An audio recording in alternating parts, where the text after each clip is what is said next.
So as to the matter at hand, we are honored this weekend to have Chan teacher, Master Guo Gu, with us, and a number of his students from Tallahassee Chan Center. Yesterday we had a really wonderful retreat, full-day retreat. Some of you were at, many of you probably who were at live are probably at home recovering with their bodies. It was a full day of meditation. Wasn't that bad, was it? Yeah. Well, you're asking the wrong group. You're the ones that are at home. Probably resting today. So, Zen is a living tradition. And even though, there's a lot of things we could read about Zen, the main thing is the practice of Zen. So Zen is a living transmission, and it really manifests in the living reality of those who practice it, and especially the teachers. So Guo Gu is an heir to this Chan tradition. Many of you know about Zen, but Zen is simply the Japanese way of pronouncing the character that in Chinese is Chan. And of course, Zen Chan began in China, was that where the actual transmission came from India with Bodhidharma. And it was really within the Chinese Chan tradition that it really flowered and developed. And then centuries later was transmitted to Korea and Japan, and also to Vietnam. So many people may not know that Thich Nhat Hanh, he practices, it's called Thien, is in the Zen tradition of Vietnam, and in his lineage, he is the 42nd generation from Lin Chi, great master in China. So we are all in the same world. So Guo Gu is manifesting as he is today. And he manifests not only as a Chan teacher with his own Chan Center and many responsibility within his Dharma drum lineage, both nationally and internationally, but he also has what's called the full catastrophe of daily life. He's got a full-time job as an associate professor at Florida State. He's married, he has children, one of which is a teenager. As well as there are probably many other things that he has to deal with in life. So today is really my opportunity to kind of talk with him, share with him, and give us a sense of how we see the flowering of individuals in the present moment, but we also rarely see the causes and conditions that have produced them. So he said I can ask him anything, which is only fair. Since he grilled me when I was up at his center a year ago. So you were born in Taiwan. You want to just say in a few words just a little bit about the kind of family you grew up in? 1968. Born in Taiwan, Taipei, northern part. And born into a Buddhist family. And since I was young, my early memories were actually running around in the monastery. My mother was a student of Master Guangqing, who was... Just hold on a second. Can everybody hear him? We had a little trouble. Could you, so maybe keep it closer. Okay.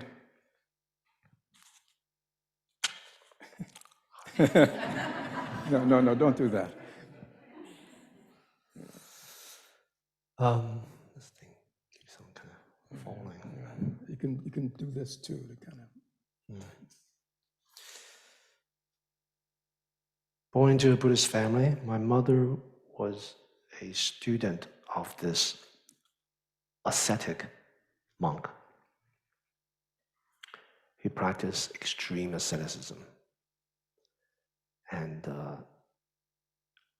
not so much a Chan in terms of the Chan lineage master, but a meditation master. During the communist takeover, he escaped in 1949, but prior to that, he meditated in caves, tigers, wild beasts, subduing them, and used to, and this guy is really something, very rare gem in modern time. He used to enter into meditative trance, not oblivion, utter clarity in meditative trance in which his metabolism completely slows down for a month at a time.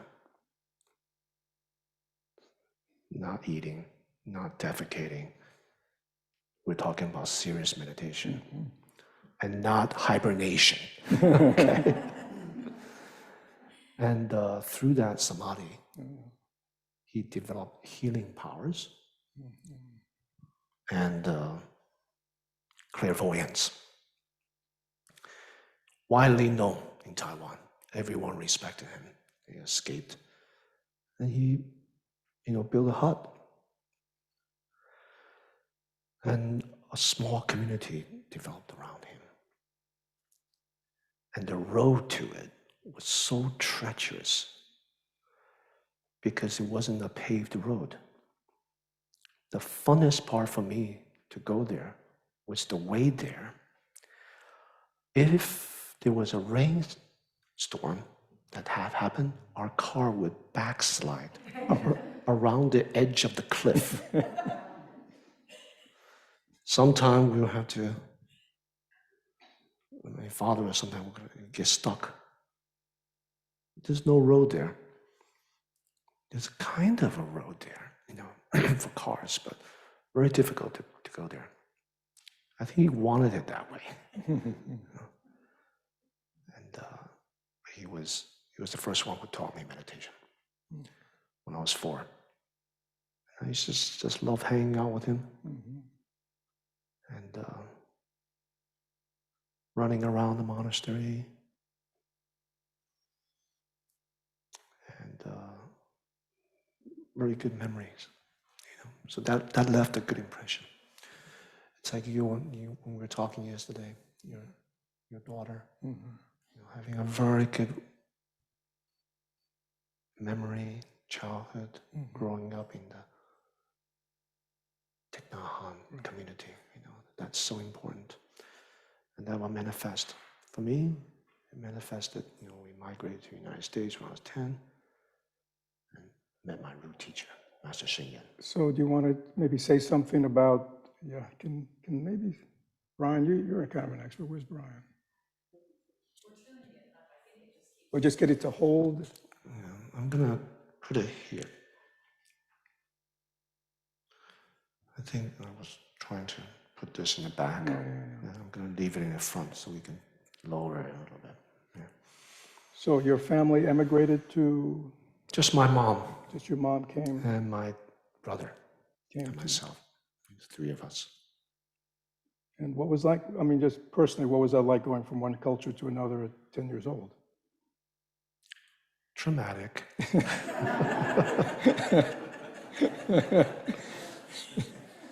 We're upper middle class. And my father couldn't come. He was a very high official. He was in charge of psychological warfare against the communist Chinese in Taiwan, radio programs and stuff. So my father knew too much. So he was restricted from traveling. And then their relationship grew apart, divorced and so on. And not knowing English, bullied. The only Chinese family, all-white neighborhood. Everyone thought I was Bruce Lee's descendant. And my mom being a tiger mom, says to me, devastating, says to me, if you don't win fights, don't come home. Because I was bullied outside the school premise. My mom went to the principal, the fire station, you can't really, it's not on school property, they can't do anything. So they would just surround me. I can't go outside the circle. Serious. Back then, it was upper middle class, so no one had knives or anything. It's just everyone thinks they're Muhammad Ali or some kind of wrestler. So I had to learn how to fight the wrestlers, how to fight the boxers. Yeah. And I was marginalized, of course.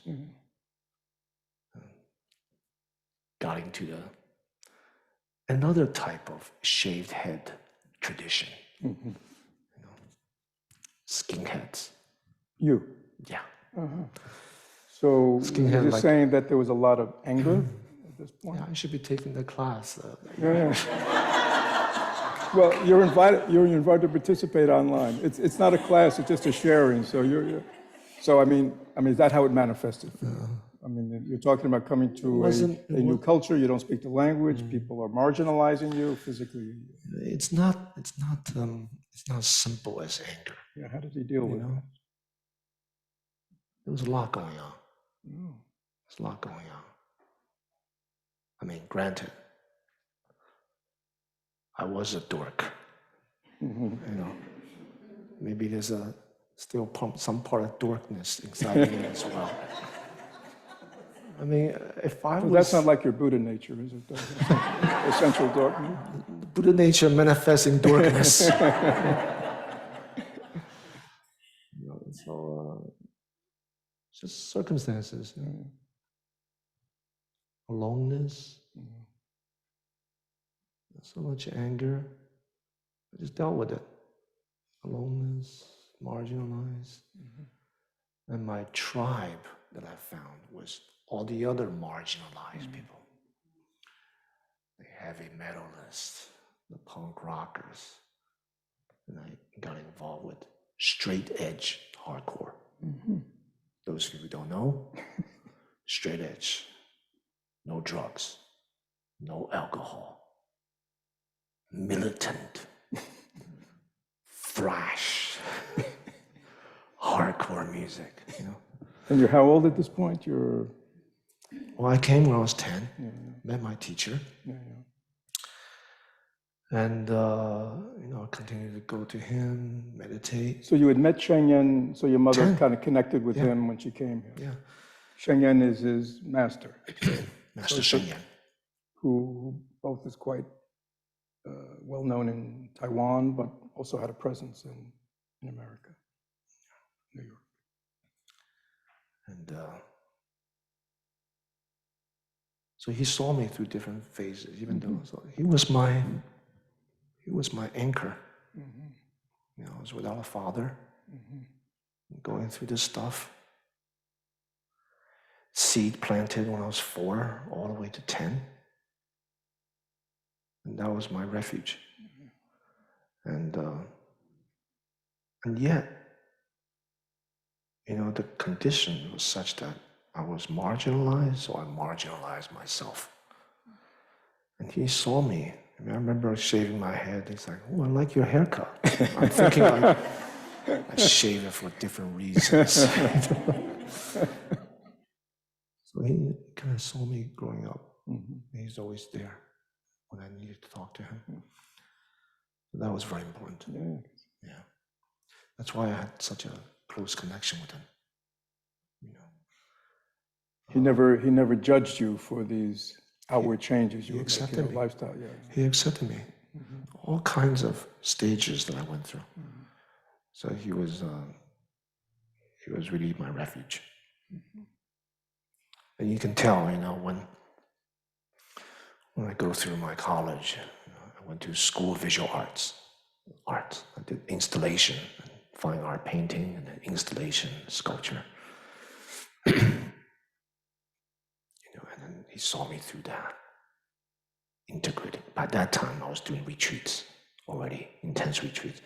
So I was integrating teaching of emptiness, how it manifests through the senses. You know, I started out with painting. How many of you are painters? Yeah.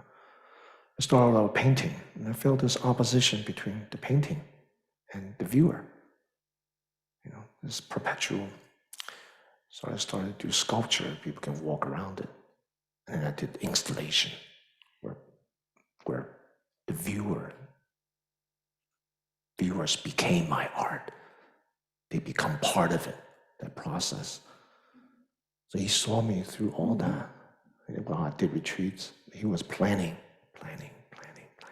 He was planting or planning? Planning. Oh, he was. Planning. He kind of was reeling you in slowly, like a good teacher, slowly. Give a little piece of Master Xu, empty cloud, translation. Retreat, had me do this, bring me back to Taiwan. I had no idea. I just thought it was a free ride to Taiwan, to the monastery, while I was still in school. For me to meet everyone, all the monastics. I was the youngest. I had no idea. Thinking back, I'm like, it's introducing me to this, to others, getting ready to have this youngster. So by then you had left this oh yeah, hardcore, whatever and now you're in college and sort of connected with him. Yeah. Well, I was connected throughout. Right. I left the hardcore scene 89. We had a couple of records that came out. You got a record? we got a couple of records. But I left 89, you know, and then started to do retreats. 88, 89, 88. And started doing retreats. 89, I left. And, you know, I was in college. So if I would say, so on the inside, what's going on with you? So you're in this, you know, right? You come to America, you're marginalized, you don't speak the language, a lot of traumatic experiences, you find your tribe, you kind of, you know, find a, you know, an identity that you can feel comfortable with, but then you move on from that. And now you're kind of reconnecting in a more serious way now with the Dharma. So can you remember what it was like to be in your 20s and how that shift inside felt like? Yeah. Because it's not a normal shift for most 20-year-olds. Well, I'm an extreme kind of guy. I go from one end to another. And it was kind of like that, you know. If I had continued in the hardcore scene, you know, I probably wouldn't live past 20. I was in New York City, you know, and you know, the New York hardcore folks. It's not like skinhead, like white supremacy, you know. They're all like Puerto Rican, you know, Spanish, Italians, you know, Chinese, you know, blacks. They're all mixed. We all kind of evolved around the Hare Krishnas. They gave us free food. And the Hare Krishna skinheads, the Hare Krishna in New York City, they're ex-skinheads. You know? So, but then I didn't really feel right. I went back to start doing intensive retreat with my teacher. And that's when I felt that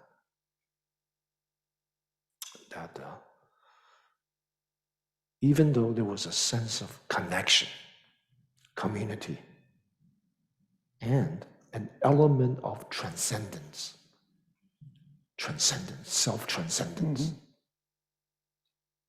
especially in the, I don't know if you know, mosh pit. You know what that means? You know, diving off stage, you know, all that.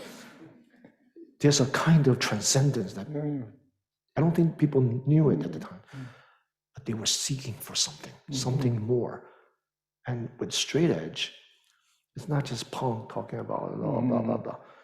We are very, we had critical thinking. We're able to see through the veil of the infrastructure of capitalism and government, and the depth with which friendship could be like human experiences. So the lyrics are different than other types of punk, you know? And so definitely there was an element of transcendence there, but there was no end, you see. So they went to the Hare Krishnas. I knew an end. I knew a path. So I felt that if I was to do anything for my life that would be of any use whatsoever, I offer my life to Dharma. So let me ask you, was this conscious, or now you look back and you see that's what was It was going? conscious. It was conscious. So this, from a more formal point of view, we'd say this is your, the mind that seeks the way, your bodhicitta kind of waking up and beginning to really. Well, I don't know about that. Yeah. But was definitely conscious. Seeing my life, the trajectory, and then my surroundings, and then my refuge. It was natural. Offer my life to my teacher. And he was planting seeds, laying out a path, and was right before me. I could tell that he was planning because I told him on retreat, Shifu, I'm going to become a monk with you. And he said, yes, I know. So we're going to do this, and next week I graduate. He already had a plan out. I was like, I already been to the Sangha, and it's just kind of planting. So this is how. So now you're how old, and you're deciding to take offering. monastic vows. It was offering. Just offering my life, myself. So that dimension, everyone give rise to bodhicitta differently, or monasticism, or practice differently. For me, it was offering, usefulness. But you gave yourself really. So when you want to talk about Shen Yen, I mean, it sounds like he was the one who manifested it for you and moved you and dedicated. Do you want to share with him, just who he was and what he meant to you, and how the magical way he manifested the Dharma in his life? How many of you have heard or read of Master Shen Yen's work? Okay, some. Okay.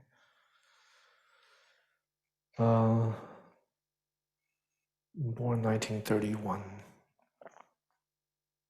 entered monasticism, 13, small village, no education. And but he always had an inclination to learning and education. He taught himself in the monastery. And then 1949, communism. There's internal warfare, warlordship in China. Because 1911, the last Chinese dynasty came to an end. So during that whole interim of 40-some years, just internal battle, warship, Japanese colonialism, Western imperial power cutting up China like a piece of pie. You know about that, right? Colonialism. And it's just internal, external. He was born during that time. Escaped communism, went to Taiwan, reordained, awakening. I wanted to revive the educational level of monks and nuns, but there was no infrastructure whatsoever. Taiwan, in the early modern period, definitely in the pre-modern time, was a place that the mainlanders sent to, kind of like Australia to the British. The Aborigines there, there's no infrastructure there. And into the 20th century, in the beginning, it was kind of like that, you know. Mm-hmm. So no infrastructure. And he was the first Chinese monastic with a 4th grade degree or any education degree through his own publication, writings, got into graduate school in Japan. Full sponsorship, you know. And he wanted to modernize Buddhism.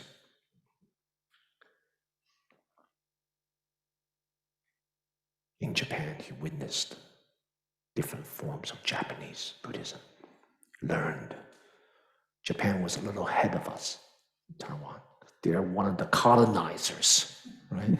So they modernized very quickly, witnessing China and Taiwan being cut up by a piece of pie.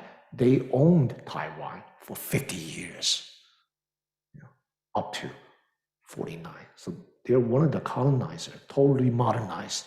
Every sect of Buddhism had their own university, you know, liberal arts, not just small. Universities, huge wealth. So he learned how to set up infrastructure of education. But he also had this Chan lineage experience. So, you know, got his degree, went to Taiwan. No one welcomed him. He was a very different monk. You know, it's like getting a driver's license. No cars, sorry, no cars for you to drive. You know, still no infrastructure. He had to go to America. He had to come here, 1976. And I was invited here because he wasn't really welcome. New York, Bronx, Temple of Great Enlightenment, taught. People, hippies knocking on the door. Hey, you got meditation here? You got Zen here? like you got milk here? You know?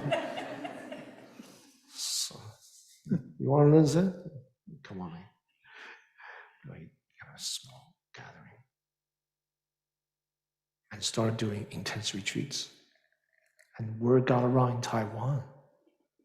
He was going back to Taiwan to take care of his teachers, Temple, who passed away. And then modern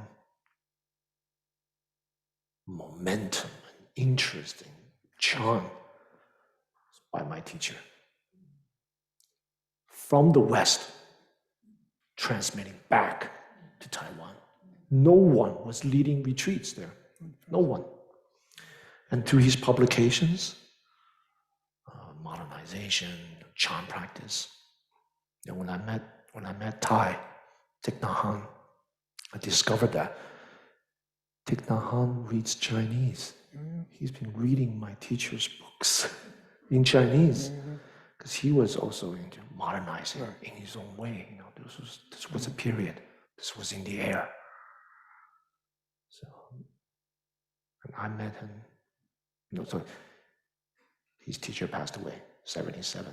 So now he had to go back and forth, back and forth, back and forth. Can you speak a little bit about just what he was like as a master, as a person, as a teacher? You know, just I'm getting to that. Okay. Relax. I'm just playing the role of the interviewer. I appreciate that. And, you know, his culture was two, really. You want to know what he's like? Monastic and the army. Poor monks, young monks, to escape communism. You can't afford to pay for a boat. You got to join the youth army to escape communism. Go to Taiwan and try to figure your way out of it, you know. So these two cultures really shaped him. So he was outwardly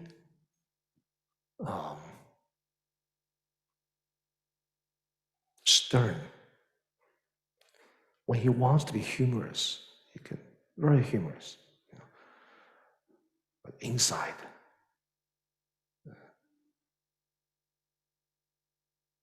stern.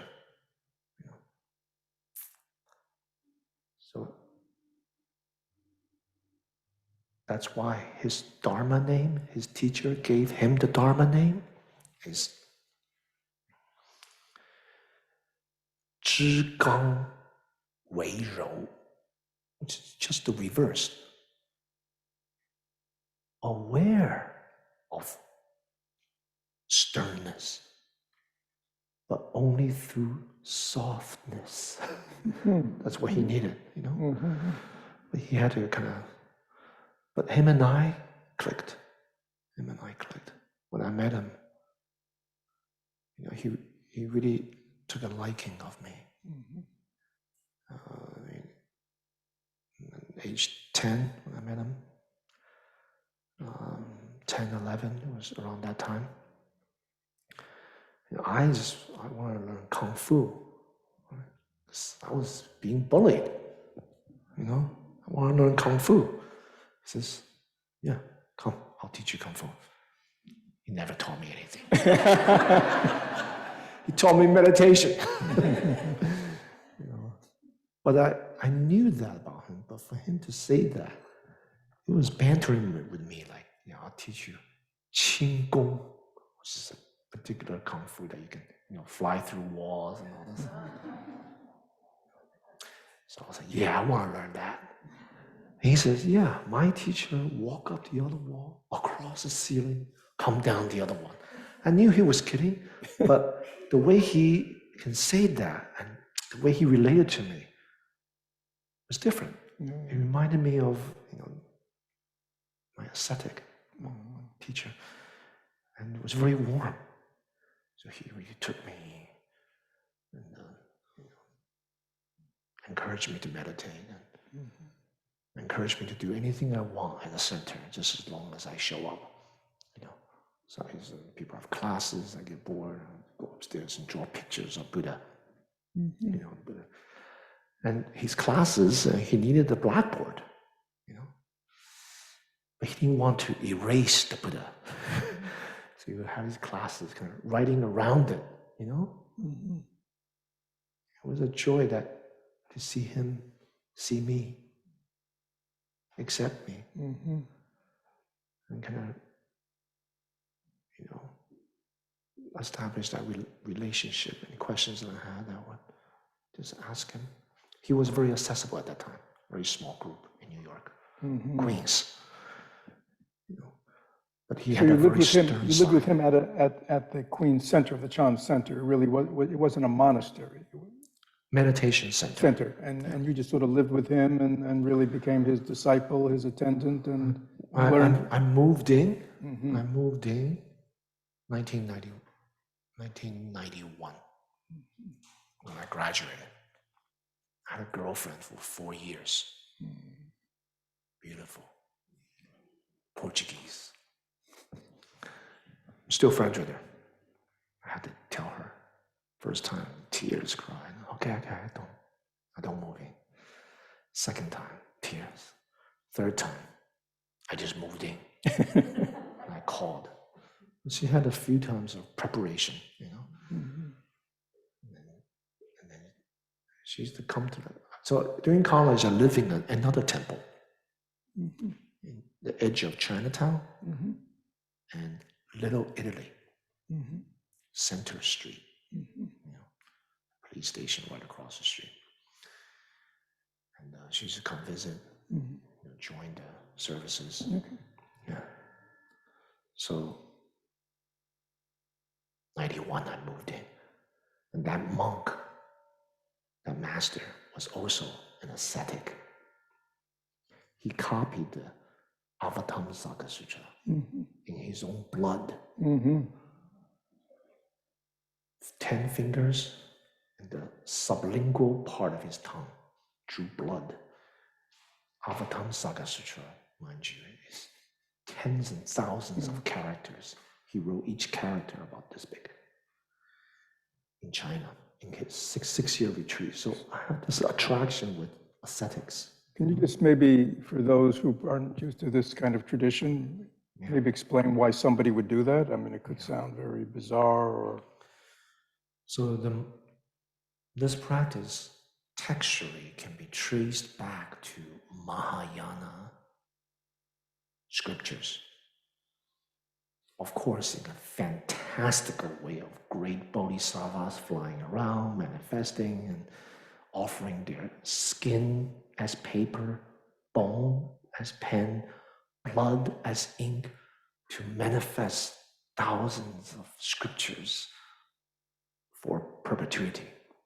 May the Dharma continue. It's all metaphorical, I think. Now, these scriptures, when it came to China, it became embodied. The Chinese had his own trend of asceticism, hermits, hermetic tradition. So the blending of these teachings and the beginning embodiment of this,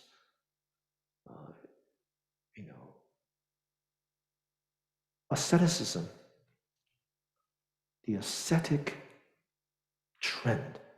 It's, yes, in Buddhism, the middle way, avoid extremes, that's on a prescriptive level, rhetorical level. At the Buddha's time, his own disciple, Mahakashyapa, was known as asceticism number one. It's always been present, different forms of it. And not copying scripture in blood. Why would Chinese do that? Because China is an empire of texts. The Indians, they don't keep text. They don't even keep records, But the Chinese have texts dating back to BCE time. We have 3rd century BCE and earlier, and so on. So this is what the Chinese do to text. They embody literally the text. India, there's different kind of asceticism. Late antiquity, Christianity, ascetics, Christian ascetics. And you see in the Dunhuang, northwestern region of China, cave, the Silk Road. Heard of the Silk Road? These caves, you find Nestorian Christian crosses next to Buddhist material good dating back to thousands of years. Why? They live side by side. So this tendency. So it continued to the modern time. So he preferred this, topping the scriptures. So let me ask you, so you were a monastic for how many years? You lived the life of a monk? About 9-10 years. 19 years a monk. And then, living with my teacher, traveling with him before that, and then entering the monastichood, traveling with him. You were like his attendant, his assistant, his translator. I wore a lot of hats. So you were very close with him. Very close. I was his first attendant. He always wanted to travel alone. He was a loner. So he was not used to having an attendant. So he put me on a bar, very high bar. Because he's used to doing things himself. You know how when you do things yourself, you can do it the best way. So you put this 20-year-old, everything that I'm doing is wrong. Forgetful. So he trained me how to take care of people, how to care for them, how to be present to them, how to share the Dharma.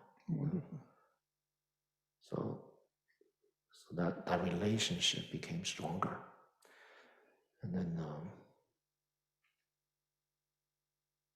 I left monasticism. Yeah, so maybe so you want to talk about, so you're monastic for 9 or 10 years, celibate, monastic, fully involved, and at some point you feel something obviously stirring within you that made a major shift in your life, outwardly. I really think I was telling someone the other day, monasticism, aside from the romantic version, which is not true, the lived experience really have to do with personality types. That's what it comes down to. Personality types.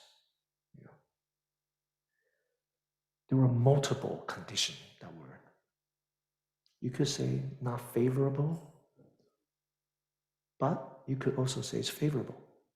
Why? I was his attendant. My schedule was different.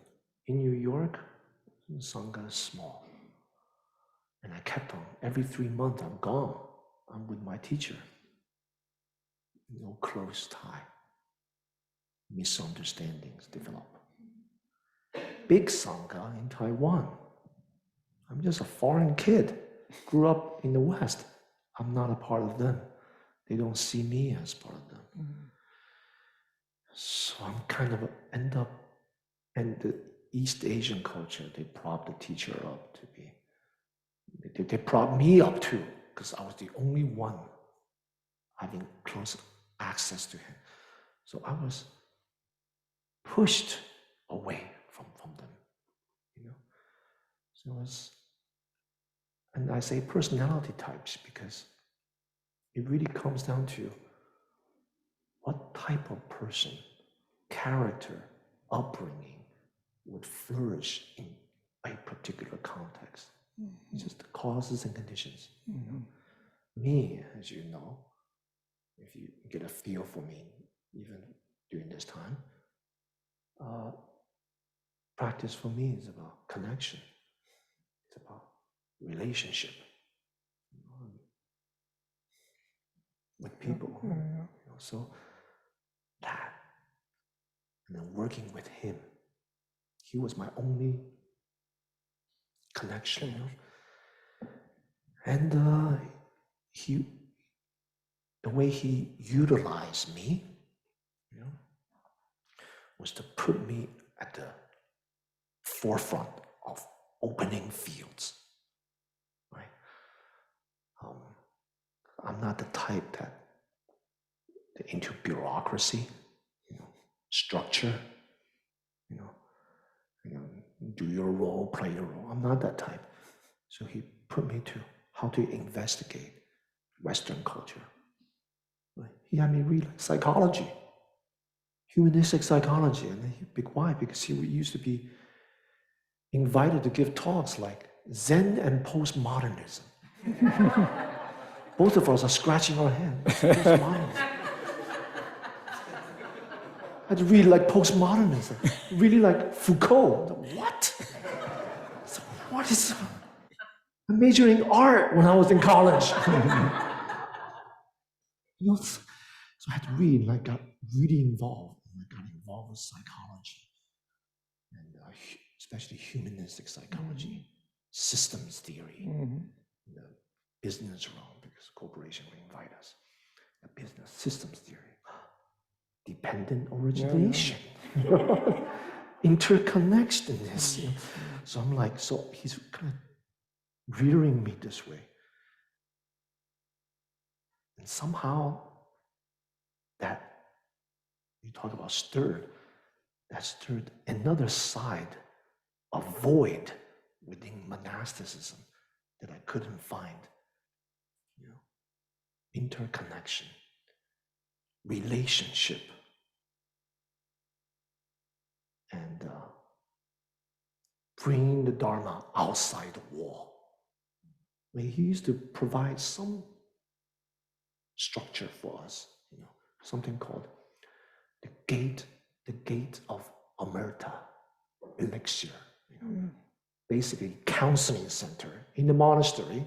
So you have these 20, early 30-year-olds. I was the youngest one, early 20. Counseling people like businessmen, businesswomen coming to us with family problems. Complete hypocrite. We didn't know training in that. All of us is graduate college. And we just recite the sutra 10,000 times. That should help.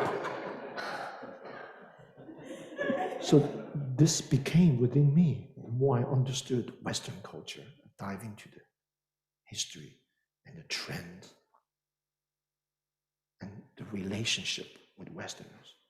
I was in charge of Western Dharma teacher training, relationship.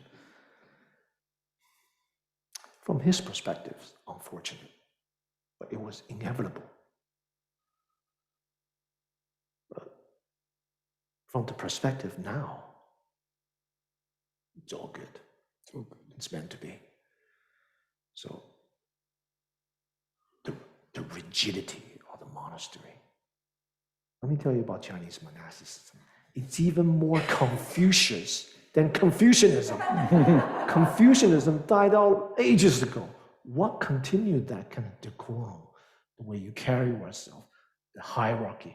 What do you think carries that? Monasticism. And here I was, ex-skinhead, hardcore, straight edge, musician, and then art, and then getting into this philosophical tradition. For him to give a talk and all that, it just became wider and wider and wider. And then eventually I told him, Shifu, how can you spread Chan in the West when you don't understand them? I was able to talk to him like that. Good. And he said to me, you don't have to be sick to be a doctor. A doctor doesn't have to have cancer. Sounds reasonable, right? I said, it's what we call a false analogy. So I said to him, you don't know they're suffering. They don't connect with you. You're up there. So your situation perpetuates this polarity. There's always something to aspire to. Principles. And mind you, his background, monastic, military. He was a radio, telegrapher in the radio. He didn't actually hold guns, but aloof. So was that very, even though I'm sure it was hard in a certain way, it seemed at that point sort of like very natural, this is the next thing for you, even though it obviously was a big reorientation of your life. Yeah. So you kind of just knew that this was right. Well, no. We should, after this, we should steer to some practice questions. Too much about Guo Gu. But But this is even though I grilled you about Fred. And as you know, your life is your practice. Yeah. I wanted to get some air in that claustrophobic Queens meditation center. And there was already tension. I was marginalized again, for different reasons. Privilege. And in a larger Sangha, I wanted to get some air. So what I thought, what can I do? Should bring Buddha Dharma outside the walls. I'll get a master's degree, social work. I'll do a little Buddhist studies. So I applied to one place because that place has my teacher's longtime student as a professor, Dan Stevenson. Dan Stevenson, great scholar. We're very close friends. I didn't apply anywhere else. I applied to study with him in Kansas. So I'm there in my robe and bicycle. They thought I was Muslim. My robe kind of looked like, they didn't know what I was. So taking social work classes. I wanted to take clinical social work. That's the quickest way to kind of interact with people. Clinical. And so, but they had basic courses. You had to do practicum. Where? Senior citizen home.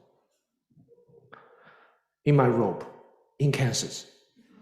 So I was going there in my robe, and I wanted to talk about the real substance, like facing death and life. I had read a book during that time. It's called Tuesdays with Rory. I was like, great, I get to talk with these people about it. They just want to play. They restricted me from talking, They just want to throw balls. Throw ball, they throw ball. I'm like, and then exercise, well, they don't want to face. I found out American culture, no one wants to face death. The culture, they put old people together, tuck it away, out of sight, out of mind. So that didn't work too well, and then I continued it anyway. And after a year of that, I said, Shifu. That's how I addressed my teacher. I said, Shifu, I'm going to try. I'm going to return to lay life. I'm going to find my way. Find my way. He says, if you jump into the ocean with all the waves, you may not be back. You may drown. And I said, in the exterminator way, I'll be back.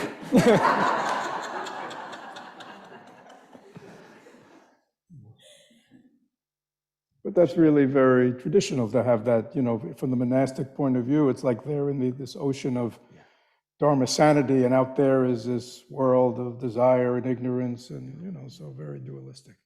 So I think we're running out of time. So you went, and eventually you got a PhD in Buddhist studies. You manifested yourself as a professor, and yet as obviously has continued as a lay teacher, as an heir to your teacher's Dharma. So how do you... I wanted to come back after a year. I was like, samsara. My teacher says, I thought you want to save all beings. All sentient beings. No. He says, finish your degree. He didn't tell any of the lay people,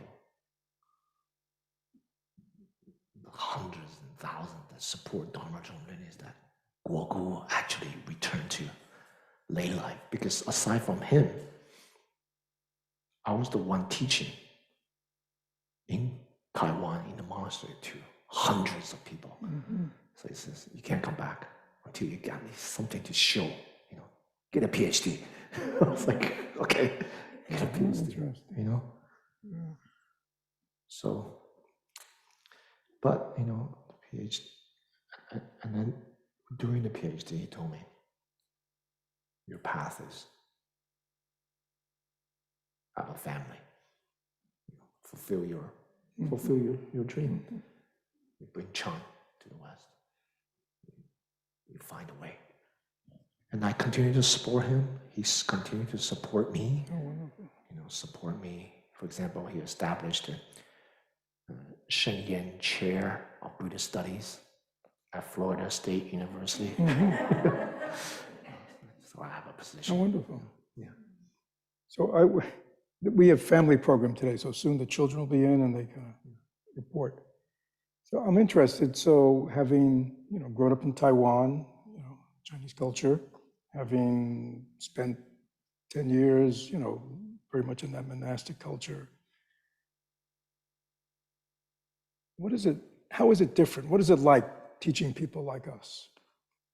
You know what I'm saying? I mean, how is the American mind, the Western mind different, in terms of just teaching? What have you learned about this culture? Because again, one of the things you said was to Shifu, yeah, they're suffering, but you don't really understand who they are. Yeah. So what have you come to understand? So I suffered. Yeah. What is it like to be manipulated? What it is like to be used, tossed aside? What is it like to witness death? what is it like to meet? I mean, if you're in a monastery, you're sheltered. Everyone's like-minded. They want to be there and they're practicing.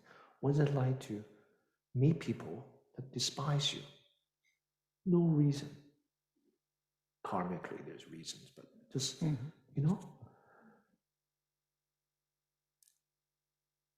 pain, suffering,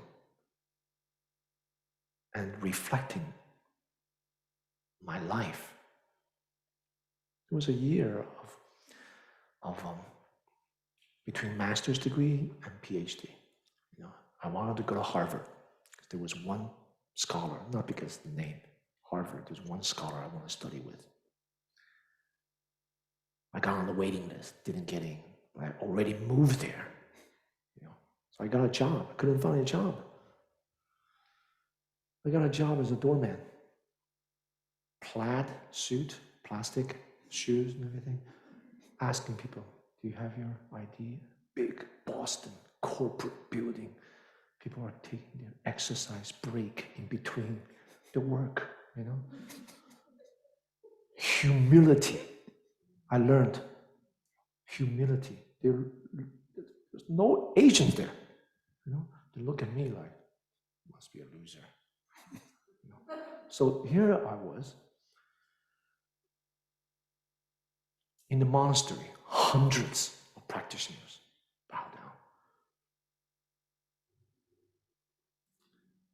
And asking people, do you have your ID to get into the building?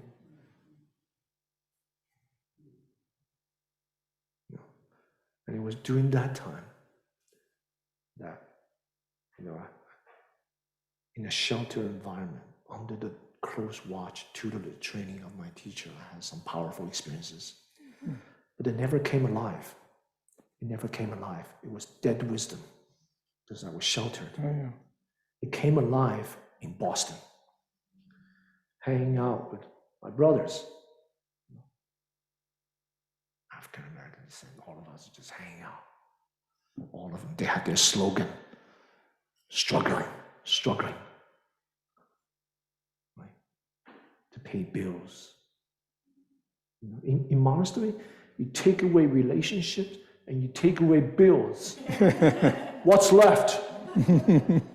Of course you think you're practicing well.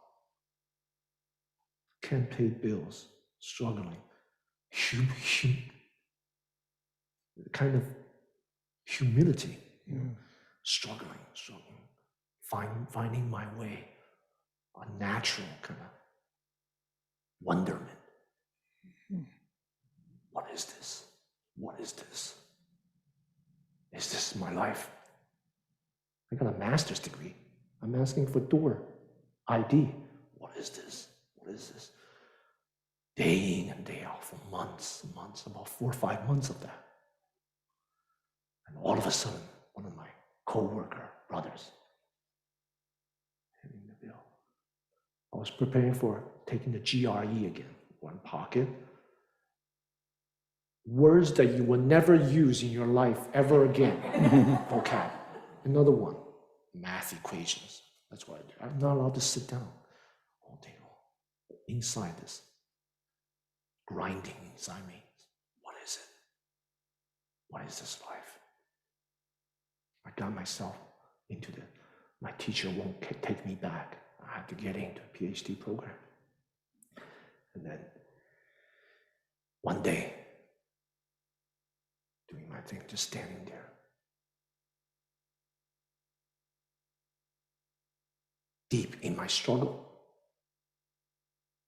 my coworker says, over here, can I see your ID, please? Talking, joking around with some other people. Say, it's all good, man, it's all good. When I heard, it's all good, everything dropped. Then the Dharma became the blood that flowed through my veins. And the suffering and the struggle. And then Princeton accepted me for PhD. I was like, okay, I guess I go there. when causes and condition, inside causes and condition change, other things, condition open up. That's the way. Great doubt. So in Chan, you know, great doubt. doubt. Great doubt produces great enlightenment, and that's what you're saying. But it was very natural. It wasn't the you know, the koan practice in the monastery, but it was your own question about this life. It was life. Suffering. So the difference between monasticism and lay life and everyday life.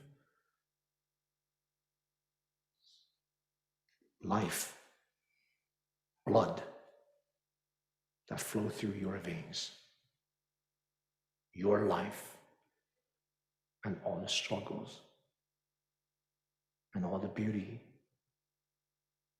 That is your practice. Aligning that with the freedom that's within, how to be free in the midst of all of that, how to be free. It's always there. It's always been there. So bring it forth.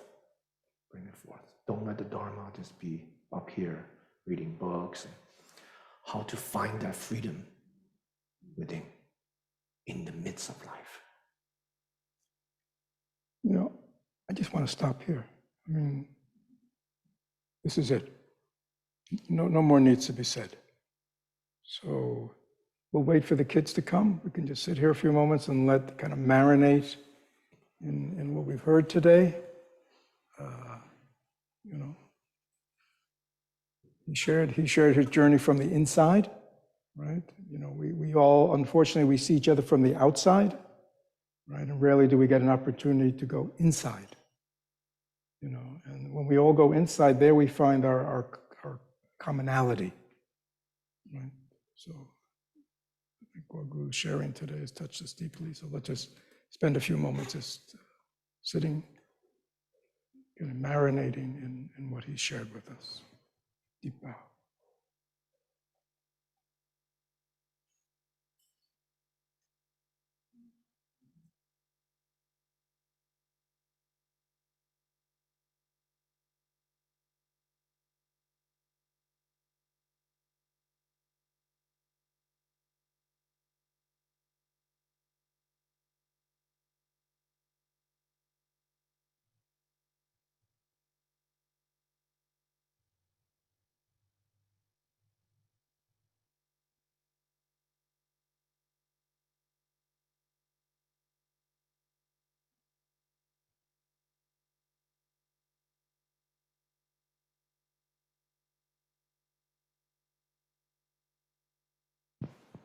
Our usual way of resolving our sufferings is to make external changes, to try to manipulate the external environment. But what's been shared with us today is there is another way. It is dealing with it directly inside us and finding that freedom and liberation from within. So it's a very powerful teaching we received today.